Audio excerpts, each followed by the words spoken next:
Thank you for joining us for Headlines, your English program on Radio Television of Burkina Faso. The French Development Agency Director General met President of Faso this week in Ouagadougou.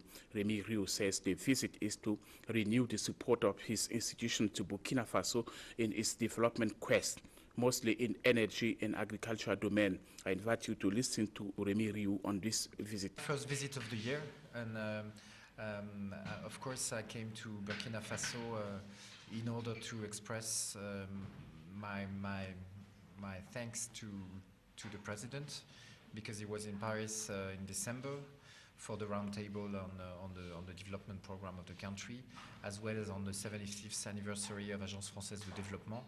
And so that was the first message. And of course, the second purpose of the visit was to understand the priorities and to see how we can organize ourselves and also mobilize other partners around the programs that are supported by the government. Our big priority, of course, is because we are, I was in Paris for the COP21, so the great priority is energy, and especially changing the mix of the country by developing renewables.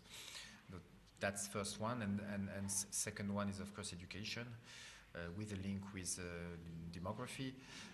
So really doing as much as we can in order to create jobs, increase capacities, and stabilize, give opportunities to the population.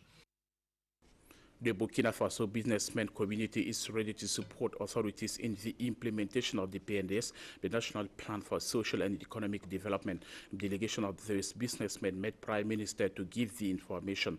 In this purpose, businessmen say they are getting ready to organize a meeting in Ouagadougou. Vincent Kenebego interviewed the chairman of the Chamber of Commerce of Burkina Faso on this initiative. Our meeting, first of all, it was to present our new executive member, because, you know, it's a new member since last November. That is our first reason.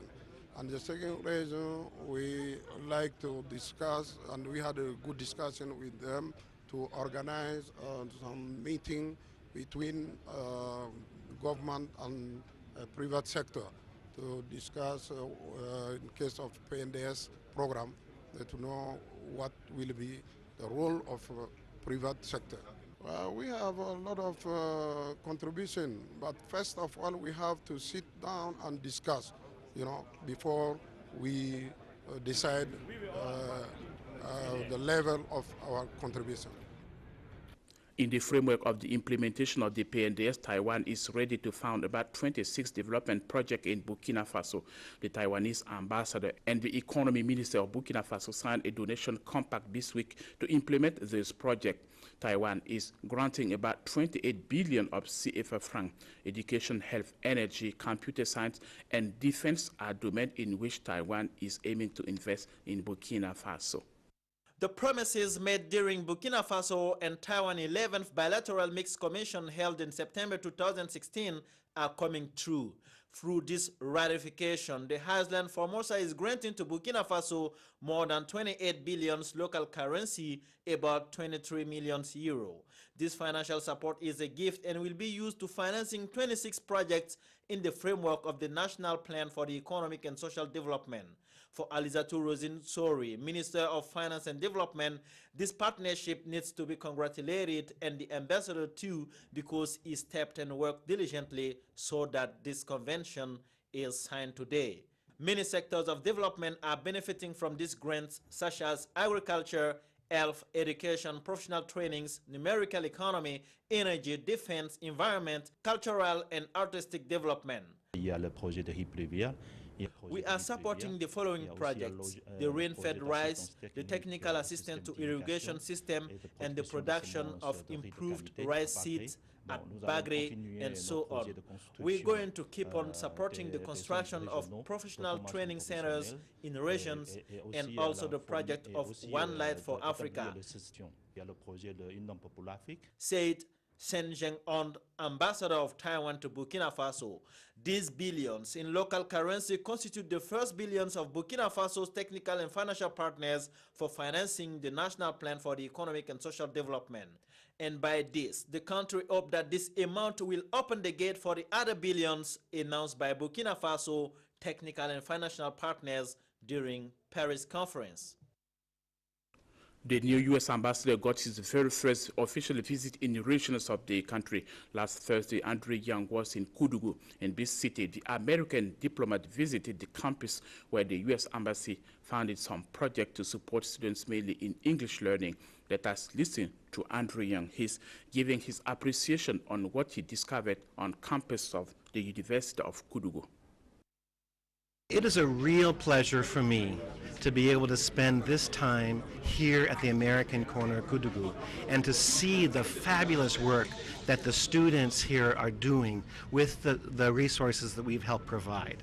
I've seen students who are speaking English at an incredibly good level, who are using their skills to advance for their future. And so for me to have an opportunity to be able to go hand in hand, work with Professor Sawadogo, work with the team, work with the director of the university here to see how we can continue to advance our common interests in education to help make a better Burkina Faso for the future.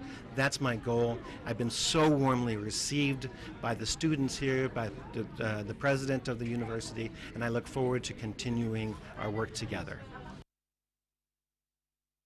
The African Union Development NGOs called AUOD section of Burkina Faso has a new local representative. Martin Yabre was installed this week in Ouagadougou. Some other responsibles are being also elected to work for the development of the African continent in general and Burkina Faso in particular. Our reporter met the AUOD executive director for more details on the purpose of their organism in Burkina Faso. I was here this morning to introduce our representative in Burkina Faso, and I'm sure that Africa is going on with this organization, which is now in 44 countries, in African countries and in European and American countries. So we are sure that when Africans work together, our continent is strong, and we'll organize a project in each country with the help of the others. About 26 militaries from the former RSP have been standing trial since the beginning of the week in Ouagadougou. They are accused for having attempted to release General Janvier and Djibril Bassolé. All of them do not recognize to be guilty. Back to this event with Omar Zombri. The trial of the 27 former RSP members and 2 civilians suspected for having plotted an attack against the military prison and many other institutions is going from surprise to surprise. The unbelievable surprise occurred when Mari Ouedraogo, the alleged masterbrain of this plot, is called to tell the story on what really happened. At the box, Mari Ouedraogo refused to acknowledge the sack containing the weapon that is AK-47 and war ammunition that was given to one of the associates who buried it at his turn. The incredible declaration of this trial was made when Madi Ouedraogo said that all this situation and this current trial has been intentionally plotted by the former Prime Minister General Yacouba Isaac Zida because he refused to execute an order of the former Prime Minister who wanted to create a new revolution by killing many personalities, of which Generals Gilbert Diendéré and Djibril Bassolé, and also Salif Diallo, current president of the National Assembly. He also added that the former chief executive of the army staff was informed of this gloomy purpose. This declaration has been qualified as dilatory assertions by the prosecutor, who assured the accuracy of the different conclusions of the investigations conducted by judiciary police officers. Solicitors asked to audition the generals, but this request has been simply rejected by the tribunal that esteems that they are not compulsory to state the truth. The judges have heard the 2 civilians during the trial. One is a motorcycle driver and the other is a marabout who was supposed to arrange mystically the plot for the plotters. If they are found guilty, the former RSP members and the civilians could be sentenced to life imprisonment or to death penalty for the former servicemen. For the time being, the trial has been postponed for the coming Monday. The organizing committee of the 25th edition of FESPACO was installed this week in Ouagadougou. There are about 60 members with several commissions in charge of aspects like security and the jury. The organization will cost about 1 billion of CFA franc, and the mission is to ensure a success to the edition in 6 months. For this issue, the Culture Minister Tairu Bari says he's expecting from every member of the commission a commitment and self-sacrifice. Thank you for watching. Stay connected to Radio Television of Burkina Faso to enjoy your weekend. See you next time.